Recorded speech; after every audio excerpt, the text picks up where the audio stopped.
আসসালামু আলাইকুম। এখন শুনবেন সংবাদ শিরোনাম। তাবেদার রুখতে রাষ্ট্র জনগণকে রাজনৈতিক ও অর্থনৈতিকভাবে শক্তিশালী করতে হবে সংসদের প্রধানমন্ত্রী। দুর্নীতি দমন, আইন শৃঙ্খলা রক্ষা। এইচএসসি পরীক্ষার পর আজও কয়েক জায়গায় আন্দোলনকারীদের বিক্ষোভ, অবরোধ।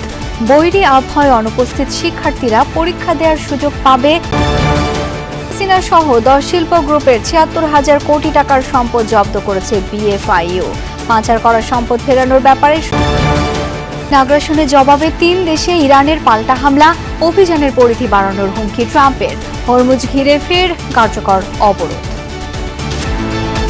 এতক্ষণ শুনছিলেন সংবাদ শিরোনাম। এখন শুনবেন বিস্তারিত। প্রত্যাশিত বাংলাদেশ গড়তে ধনী গরিব কোনো বৈষম্য থাকবে না। চরমপন্থা উগ্রবাদের কোনো ঠাঁই বাংলাদেশে হবে না। বিকেলে ত্রয়োদশ জাতীয় সংসদের দ্বিতীয় অধিবেশনে সমাপনী বক্তব্যে এই কাজে বিরোধী দলের সহযোগিতা প্রত্যাশা করেন তিনি। ভবিষ্যতে স্বৈরাচার তাবেদার রুখতে হলে রাষ্ট্র ও জনগণকে রাজনৈতিক ও অর্থনৈতিকভাবে শক্তিশালী করতে হবে বলেও মন্তব্য করেন তিনি। জানান, ফ্যামিলি কার্ড, কৃষক কার্ড ও ধর্মীয় গুরুদের সম্মানী দেয়া। আমার দল বাংলাদেশ জাতীয়তাবাদী দল বিগত নির্বাচনের আগে বাংলাদেশের মানুষের কাছে প্রতিশ্রুতি দিয়েছিল যে আমার দল যদি বাংলাদেশের মানুষের সমর্থন নিয়ে আল্লাহর আমাদের সরকার গঠনে সক্ষম হয়, আমরা তাহলে 10,000 টাকা পর্যন্ত যে সকল কৃষকের কৃষি ঋণ ছিল মাননীয় স্পিকার, আমরা সেগুলো পরিশোধ করব। মাননীয় স্পিকার, সেগুলো সরকার থেকে পরিশোধ করব, অর্থাৎ সেগুলো সুদ সহ ঋণ আমরা মওকুফ করে দেব। মাননীয় স্পিকার, আমরা সরকার গঠন করার সাথে সাথে প্রথম ক্যাবিনেট মিটিং এ আমরা সেই সিদ্ধান্ত নিয়েছি, যার ফলে সমগ্র বাংলাদেশে 13 লক্ষ কৃষক যাদের ঋণ 10,000 টাকা ছিল সুদ সহ সেই ঋণকে মওকুফ করে দেওয়া হয়েছে। সামুদ্রিক সম্পদ আহরণ ও ইকো ট্যুরিজম খাতে 10 লাখ কর্মসংস্থান সৃষ্টি করা হবে। প্রধানমন্ত্রী জানান, ঋণ নির্ভরকে বিনিয়োগ নির্ভর অর্থনীতি গড়ে তোলা হবে। 2034 সালের মধ্যে $1 ট্রিলিয়ন অর্থনীতি গড়ে তোলার প্রত্যয় জানান। জলবায়ু চ্যালেঞ্জ মোকাবেলা করে বাংলাদেশে ভূমিকে বাসযোগ্য করার চ্যালেঞ্জও নিয়েছে সরকার। 5 বছরে 25 কোটি বৃক্ষরোপণের উদ্যোগের কথা জানান তারেক রহমান। সামুদ্রিক সম্পদ আহরণ এবং ইকো ট্যুরিজমের খাতেও মাননীয় স্পিকার 10 লক্ষ কর্মসংস্থান আমরা সৃষ্টির চেষ্টা করছি। মাননীয় স্পিকার, এর বাইরেও বিদেশের কর্মসংস্থান ইজি করার জন্য, সহজ করার জন্য আমরা বিভিন্ন ভাষা এবং দক্ষতা প্রশিক্ষণও আমরা চালু করেছি। মাননীয় স্পিকার, দুর্নীতি দমন ও আইন শৃঙ্খলা রক্ষায় সরকারের অগ্রাধিকার। আইন শৃঙ্খলা বাহিনীকে পেশাদার হিসেবে গড়ে তুলতে চায় বিএনপি সরকার। হাত বেঁধে হোক কিংবা টুটি চেপে হোক দুর্নীতি বন্ধ করতে সরকার বদ্ধপরিকর। কৃষক, শ্রমিক সবাই চায় নিরাপদ পরিবেশ। 10,000 পুলিশ কনস্টেবল নিয়োগ দেওয়ার পরিকল্পনার কথাও জানান প্রধানমন্ত্রী।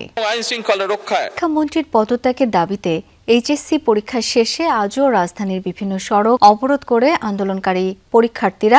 বিতর্কিত মন্তব্যের জন্য শিক্ষামন্ত্রী দুঃখ প্রকাশের পরও তার পদত্যাগের দাবিতে অনড় তারা। পরে লং মার্চ করে সচিবালয়ের দিকে যেতে চাইলে শিক্ষা ভবনের সামনেই তাদের আটকে দেয় আইন শৃঙ্খলা বাহিনী। এদিকে সংসদের শিক্ষামন্ত্রী জানিয়েছেন, দুর্যোগে বিভিন্ন জেলায় যেসব পরীক্ষার্থী অংশ নিতে পারেনি তারা চট্টগ্রাম বোর্ডের স্থগিত পরীক্ষার সাথে অভিন্ন প্রশ্নপত্রে পরীক্ষা দিতে পারবে। সকাল 10টা থেকে দুপুর 1টা পর্যন্ত ছিল পরীক্ষা। শেষ করেই উত্তরার বিএনএস সেন্টারের সামনে আন্দোলনরত এইচএসসি পরীক্ষা। তাদের অভিযোগ ছিল পরীক্ষার প্রশ্ন কঠিন হচ্ছে, হলে গার্ডও বেশ করা। দাবি, দুর্যোগের মধ্যে এই পরীক্ষায় স্থগিত করা, 13 জুলাইয়ের পরীক্ষা আবার নেয়া আর শিক্ষামন্ত্রীর পদত্যাগ। জানতে চাই আজকের পরীক্ষা কেমন হলো। 4টা সিকিউ ফুল দিতে পারছি, আর গিয়ে একটা মোটামুটি টাচ করে আসছি, কিন্তু এমসিকিউটা আবার হার্ডই ছিল।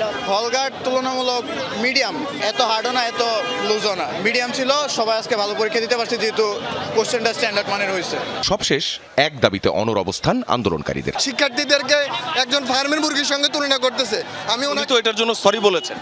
উনি এটা প্রকাশ্যে এটা করতে হবে, জনগণের সামনে ক্ষমা চাইতে হবে। উনি দেখতেছে ওই জেলায় কোন জেলায় বন্যা পানি উঠছে, বাট হচ্ছে অনেকের বাসা পরীক্ষা কিন্তু এখানে সে কিন্তু দেখতেছে পরীক্ষা কিন্তু ঠিক আছে, বাট অনেকের বাসা পানির নিচে হাঁটুপথিকে তাদের সড়ক অবরোধে আটকে পড়ে 8 লেনের রাস্তার যান চলাচল। ঘন্টার পর ঘন্টা অপেক্ষা মানুষের। বেশিরভাগ গাড়ি ছেড়ে হেঁটে রওনা। আমাদের প্রতিবাদ করতে হবে, ওরা তো ছোট ভাই আমাদের, ওরা আমাদের সাথে থাকবে। একটা সময় আন্দোলনকারীদের সাথে সাধারণ মানুষের বাকবিতণ্ডা। ওদিকে লম্বা ভ্রমণ শেষে প্রবাস থেকে আসা অনেকেই আটকে পড়েন আন্দোলন অবরোধ। 11 রাত আমরা উঠছি, এই এয়ারপোর্ট বিমান এই পর্যন্ত আসা ফ্লাইট খাইছি। খাওয়া দাওয়াটা বন্ধ এখনো করতে পারে নাই। গরমে মনে করেন যে কষ্ট, আমার গরম লাগতেছে, বাচ্চাদের লাগছে, যে কিছু মেয়ে মানুষ আছে ওই যে বাচ্চা জামা খুলছে, এটা তো ভোগান্তি না। রাজধানীর আরেকটি গুরুত্বপূর্ণ পয়েন্ট সায়েন্স ল্যাব মোড় প্রায় ১.৫ ঘন্টার মতো অবরোধ করে রাখে। ক্ষমতাচ্যুত প্রধানমন্ত্রী শেখ হাসিনা এবং 10 শিল্প গোষ্ঠীর দেশে বিদেশে ৭৬,০০০ কোটি টাকার সম্পদ জব্দ করা হয়েছে। সংবাদ সম্মেলনে এই তথ্য জানিয়েছেন বিএফআইইউ প্রধান ইখতিয়ার উদ্দিন মোহাম্মদ মামুন। বলেন, পাচার করা সম্পদ ফিরিয়ে আনার জোর চেষ্টা চলছে। বছর শেষে এই বিষয়ে সুখবর মিলবে। বার্ষিক প্রতিবেদনে বলা হয় ২৪-২৫ অর্থ বছরে সন্দেহজনক লেনদেন আগের অর্থ বছরের চেয়ে ৭৪% বেড়ে। অর্থ পাচার দেশের অর্থনীতির জন্য মারাত্মক হুমকি, যে কারণে প্রতিরোধে নেওয়া হয়েছে নানা উদ্যোগ। তারপরও ঠেকানো যাচ্ছে না পাচারকারীদের। প্রতি বছরই বাড়ছে পাচারের পরিমাণ। আর্থিক গোয়েন্দা ইউনিট বিএফআইইউ এর বার্ষিক প্রতিবেদনেও উঠে এসেছে সেই চিত্র। ২০২৪-২৫ অর্থ বছরে আর্থিক খাতে সন্দেহজনক লেনদেন হয়েছে ৩০,১৯৯টি, যা আগের বছরের চেয়ে ৭৪% বেশি। সন্দেহজনক লেনদেনের প্রায় ৯৫% হয়েছে ব্যাংকিং খাতের মাধ্যমে। যদিও বিএফআইইউ বলছে, সন্দেহজনক লেনদেন মানেই অর্থ পাচার নয়। বিভিন্ন সোর্স থেকে আমরা সন্দেহজনক লেনদেনের তথ্য পাই, সেগুলিকে আমরা বিশ্লেষণপূর্বক আমরা গোয়েন্দা প্রতিবেদন তৈরি করি।